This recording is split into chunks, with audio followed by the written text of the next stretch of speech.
True or false? Did you play number 2 singles pretty much the whole season for Township? Yeah, I played 2 the entire year. Okay. So the number 2 singles guy wins the district final. Yeah. That's a neat trick. Yeah. What's that mean to you? I mean, does it make it any more special at all? I think it does. I mean, me and David, we were both pretty much equal. Yeah. I think I played really well today, so I kind of had that advantage. And David, I don't think he played the greatest when he played Jody. So. Okay. But yeah, it feels better, being number 2 all year, and then it's kind of like the no name is out there, so it's kind of cool. I hate to call this kind of like a fairy tale ride, but Saturday, 0-0, 0-0, yeah. You cruised, and then you get to here, and you're down a set, but then 0-0 and 0-0. Where did that come from? My biggest problem is keeping my focus. Okay. And this weekend I came in with a lot of focus, and I kept that focus throughout my matches. Okay. And I didn't let anything distract me. So when I can focus, I'm not going to lose a game. And I figure out what I can do. Mm-hmm. That helps me so much, and it helps me if I win a point doing a certain thing and I'm focused, I'll do the same thing the next point, and I'll keep winning those points. Was it like that on Saturday? I mean, did you even pinch yourself Saturday night? Like, whoa, I just won love. Wow. Yeah. Did you feel like something was starting to percolate a little bit on Saturday? I don't know. I just felt like it was a good day. Okay. Yeah. Yeah. Okay. Did you like your chances when you came over here this morning? You know what you were running into in the semis. I know what I was running into. I knew if I won and Weston won, then I'm going to have to play another. I thought I was going to have to play another 3-set, 3-hour match like I did in the semifinals of leagues. Yeah. So after I beat Jody, I was really pleased with how I played and how I overcame the first set. Because I don't think I played bad in the first set. I just think he played great, and I think I just needed to adjust to some things, and it was fine. You could have really, I don't want to say tank it, but you really could have. I mean, you lose a tiebreak in the first set against him, and you're probably thinking, oh boy. Yeah. What clicked? What did the switch go off all of a sudden, second set of the semis? Remember, was there a moment when you kind of felt like, hey, I got momentum back here and I'm good? I think pretty much the whole thing was, I lost a set. I'm going into 3 sets. This is that was my goal, and I had nothing to lose.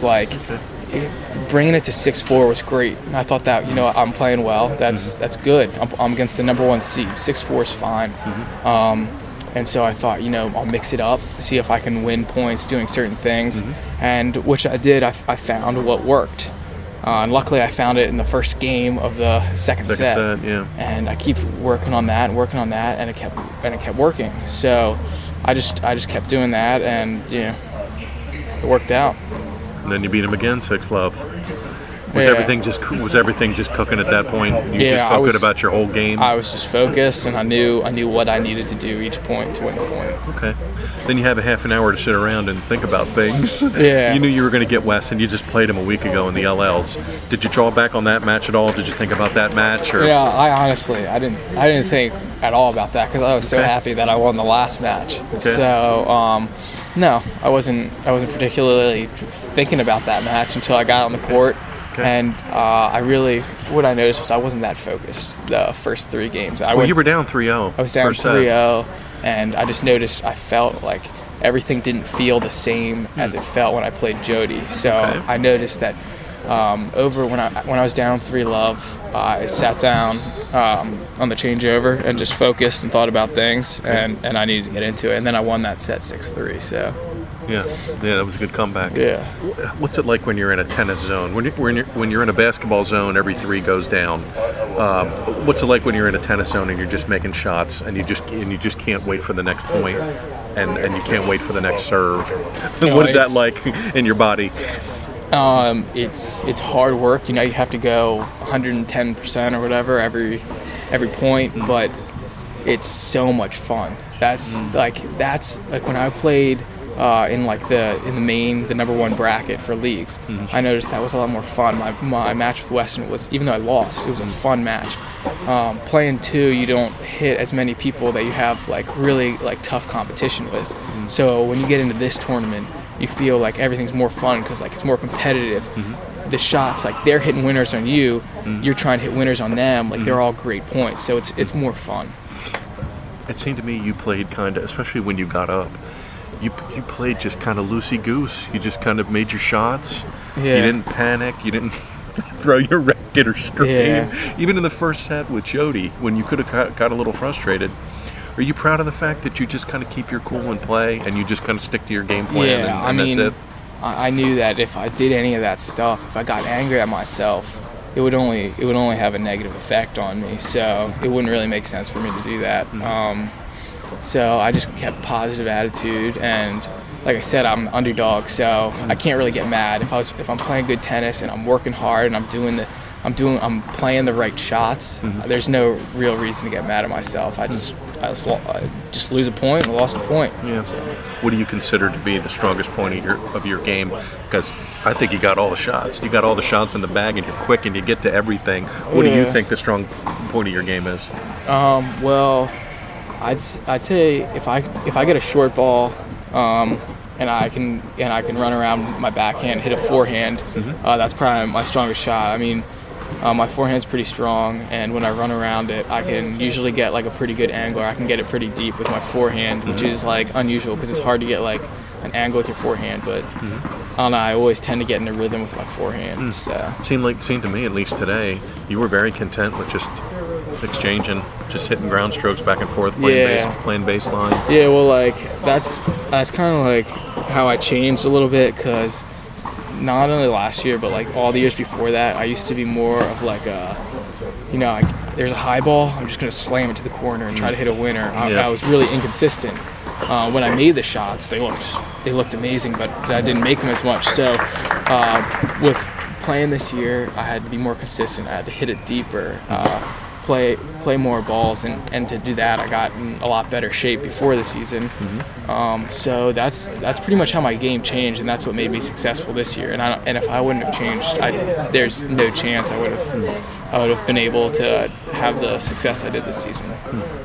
How much of this is just stamina, like you said, being in shape and just being up for this, knowing that you might have a 3-setter, and just hard work and just being ready for that stuff? Yeah, it's a lot. I mean, you have to have your goal before the season to get yourself in shape, and I mean it's important. Like all these guys they're all working out, they're all in great shape. So if you want to compete with the best, and you're going to go into a third set, you gotta do something besides like just the normal.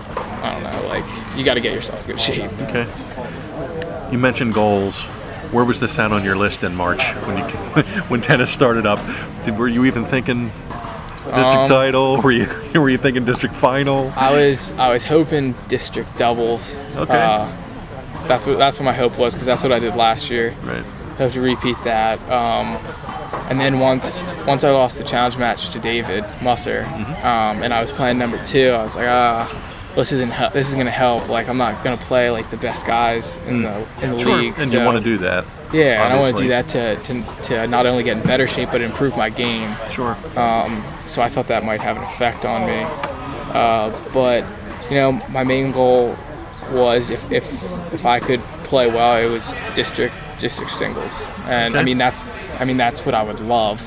And I knew that the chances of that weren't very good, but I mean I played well, I came focused, and that's a heck of a 2 days right there. That's a heck of a 2 days right there, big time. Thanks. Yeah, big time. States, what's that going to be like? Because it's a different bracket, and you're going to see some guys that I don't know if you know them or if you don't see them, but States, I'm just same mentality as this. Okay. Go out, play the best you can. You're the underdog. Okay. Do what you can, and I mean, am I going to win? Probably not, but I just give it my best shot. And you're playing here, and you know this court. Yeah. That'll help you a little bit, I would think. Yeah. This probably hasn't hit you quite yet, but You just won District 3 AAA, which is huge because the players here are so good. What's this mean to you? And when it does sink in, what do you think it's going to mean to you? I don't really know how much it's going to mean to me. I mean, I'm just going to be really happy. Yeah. You know, I think it feels good to have success after through all the hard work throughout the entire year. Mm-hmm. So that'll feel good. You're a sophomore too. Where does that fit into the equation? You're just a youngster winning this thing. I mean, you don't want to just assume that you're going to keep winning these for the next 2 years, but no. Does it mean anything different? You know, to be a young pup and win this? Yeah, it probably feels better than being a sophomore and winning it than being a senior and winning it. I mean, it's all relevant, but yeah, it feels good because it's all like that. You're the underdog, like it's all that. That's the best part. And so being young, I think it's an advantage. You know, there's no. It's just great experience. Yeah, for you. What are you nervous about? You shouldn't be nervous for anything because no one's expecting you to win. Sure. I just realized you beat the 4, the 1, and the 3 to win this. That's pretty special. Yep. Last question. I know your parents. You come from a pretty athletic family. You have some good genes swimming around inside of you. Yeah. Can you talk about your parents and what they've meant to you, especially with sports and coming up in a family that's pretty athletic and likes to get out and compete? Well, it's always hard to try to do what they did because they set my standards pretty high, and so did my sister because she won state doubles. So you know, you gotta.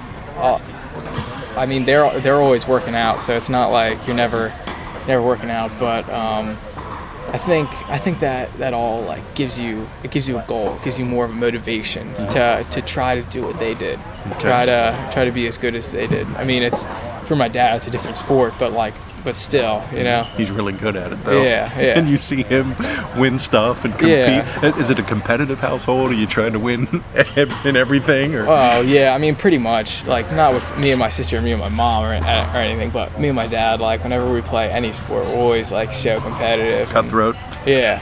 Cutthroat hoops in the backyard. Yep, exactly.